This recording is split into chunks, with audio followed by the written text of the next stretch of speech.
మీకుండే ఎటువంటి గ్రహ బాధలైనా గృహ బాధలైనా శాశ్వత పరిష్కారం కోసం సంప్రదించండి శ్రీనివాస జ్యోతిషాలయ.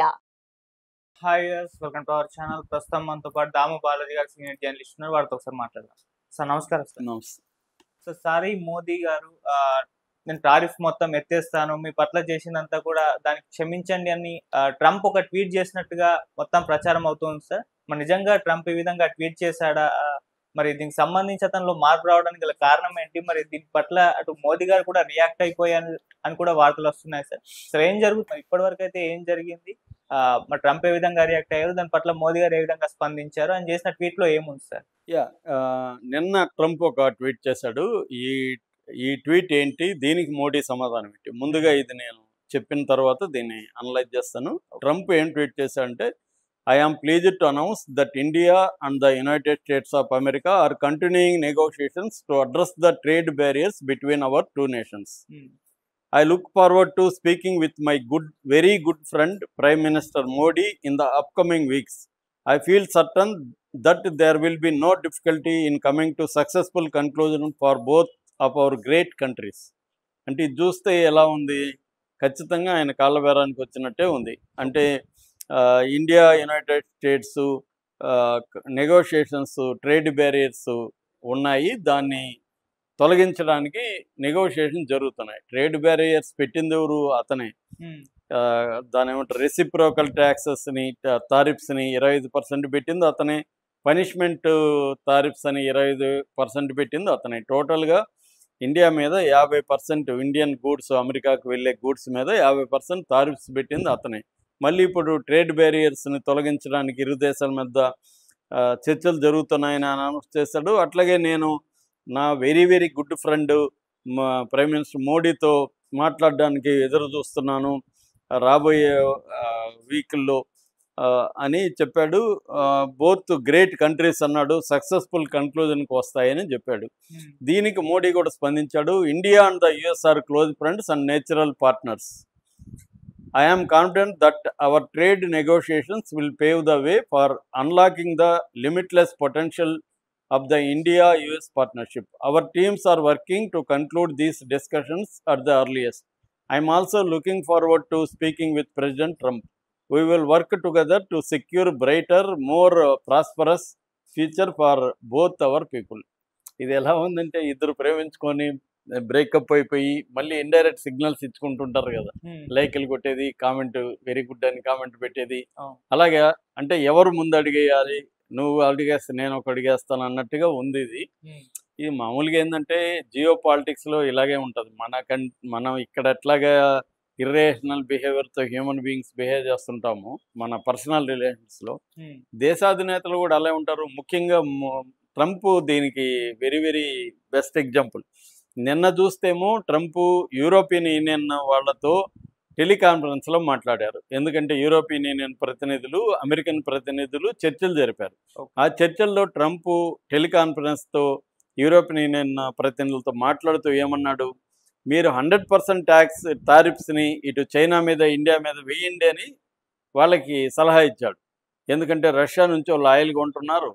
రష్యా నుంచి ఆయిల్ కొంటే ఆ మనీతో యుద్ధం అనేది కంటిన్యూ చేస్తారు. రష్యా మీద ప్రెజర్ తేవాలంటే ఈ ఆయిల్ కొనుగోలు నాపాలంటే ఇండియా మీద, చైనా మీద మేము ఆల్రెడీ చేసాం, మీరు కూడా ఒక 100% ఇవ్వండి అనేది అక్కడ పెట్టి మళ్ళీ ఈ మెసేజ్ పెడతాడు అనమాట. అంటే ట్రంప్ అతని స్ట్రాటజీ ఏంటంటే, మామూలుగానే ఎప్పటి నుంచో అమెరికన్ స్ట్రాటజీ అంతా కూడా క్యారెట్ అండ్ స్టిక్ పాలసీ. అంటే ఒక పక్క క్యారెట్ చూపిస్తుంటారు, ఇంకొక పక్క కర్రతో కొడుతూ ఉంటారు. ఈ రెండు అనమాట. ఇదే పని ఇప్పుడు కూడా చేస్తున్నాడు. ఒక పక్క ఇండియా మీద ప్రెజర్ చేస్తున్నాడు, మరొక పక్క ఏమో my very good friend, great country, చర్చలు ఫలవంతం అవుతాయి అనుకుంటున్నాను. ఇవన్నీ అంటే ప్రెజర్ చేయడం, ఇండియా తగ్గాలి అని ప్రెజర్ చేయడం. ఇది వరల్డ్ వైడ్గా కూడా ట్రంప్ అనుసరిస్తున్న పాలసీ. ఒక పక్క చర్చలు, ఇరాను, అమెరికా ప్రతినిధులు ఖతార్లో చర్చలు జరుగుతున్న టైంలోనే ఇజ్రాయెల్ ఇరాన్ మీద బాంబు వేస్తుంది. అంటే చర్చల్లో నువ్వు నా మాట వినాలి, లేకపోతే ఇజ్రాయెలోడు నిన్ను ధ్వంసం చేస్తాడన్న ఒక సిగ్నల్ పంపడానికి. అలాగే నిన్న కూడా ఖతార్ మీద బాంబు వేశారు ఇజ్రాయెలోడు. ఎందుకు? హమాస్ని లొంగ తీసుకోవడానికి. హమాస్ని ఏంటంటే గాజా ఖాళీ చేసి వెళ్ళిపోతే అది ఇజ్రాయెల్ కంట్రోల్లోకి వస్తే ఇతను వీళ్ళ అల్లుడు వీళ్ళ కొడుకు వెళ్ళి అక్కడ రియల్ ఎస్టేట్ చేస్తారు. ఆల్రెడీ కొడుకు అల్లుడు ప్రకటించారు కూడా రియల్ ఎస్టేట్కి బాగుంటుంది గాజా అని. ఇది వీళ్ళ స్కీమ్ అనమాట. అంటే ఒక ప్రెజర్ క్రియేట్ చేయడం ఇండియా మీద, అట్ ద సేమ్ టైం స్నేహహస్తం అందిస్తున్నట్టుగా డ్రామాలు ఆడడం. ఇది అంతా మోడీకి కూడా తెలుసు, మోడీ ప్రభుత్వానికి తెలుసు. ఎందుకంటే మనకు కూడా ఎప్పటి నుంచో ఒక ఫారిన్ అఫైర్స్ డిపార్ట్మెంట్ ఉంది, దాంట్లో పనిచేసే అధికారులు ఉన్నారు.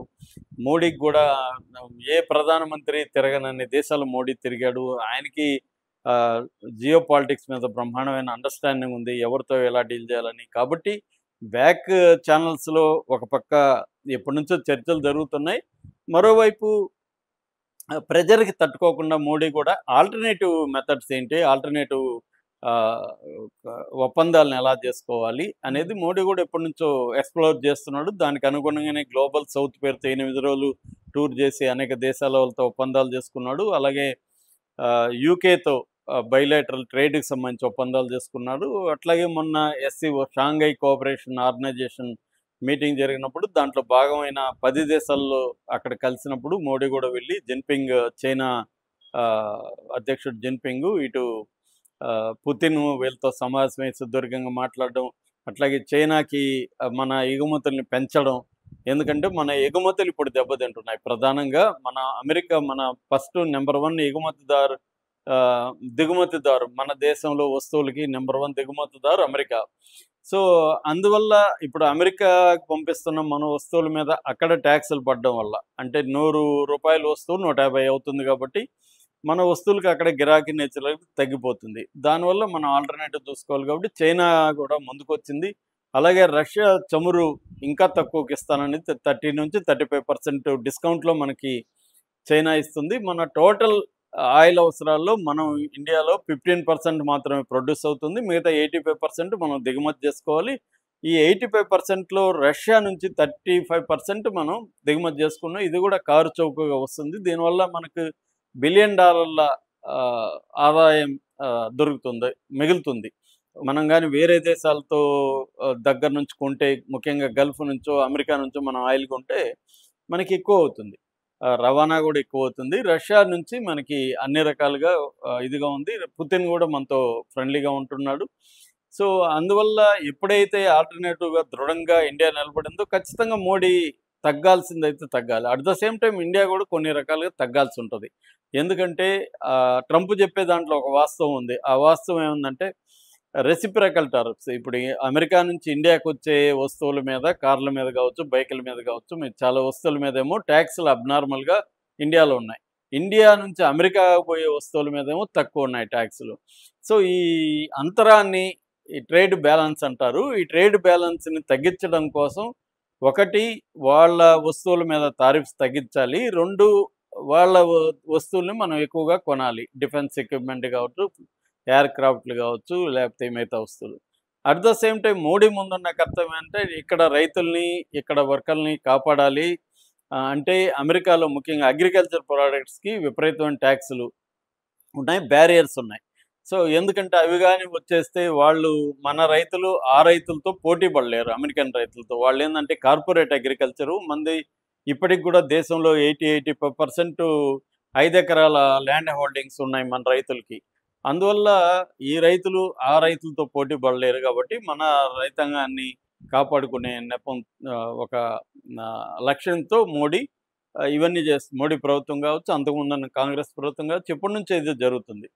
అందుకని దృఢంగా నిలబడినప్పుడు ఖచ్చితంగా ట్రంప్కి కూడా అర్థమవుతున్నది ఏమంటే ఇవాళ ఉన్న ప్రపంచ అంటే వరల్డ్ ఆర్డర్ అంటాము, ఈ ప్రపంచ పరిస్థితుల్లో నేనేదో వీధి రౌడీలాగా బిహేవ్ చేస్తే ఎవడు భయపడ్డా అనేది అతనికి కూడా తెలుసు. తెలియదేమని కాదు, అతనేం మూర్ఖుడు కాదు, పిచ్చివాడు కాదు చాలామంది అనుకున్నట్టుగా.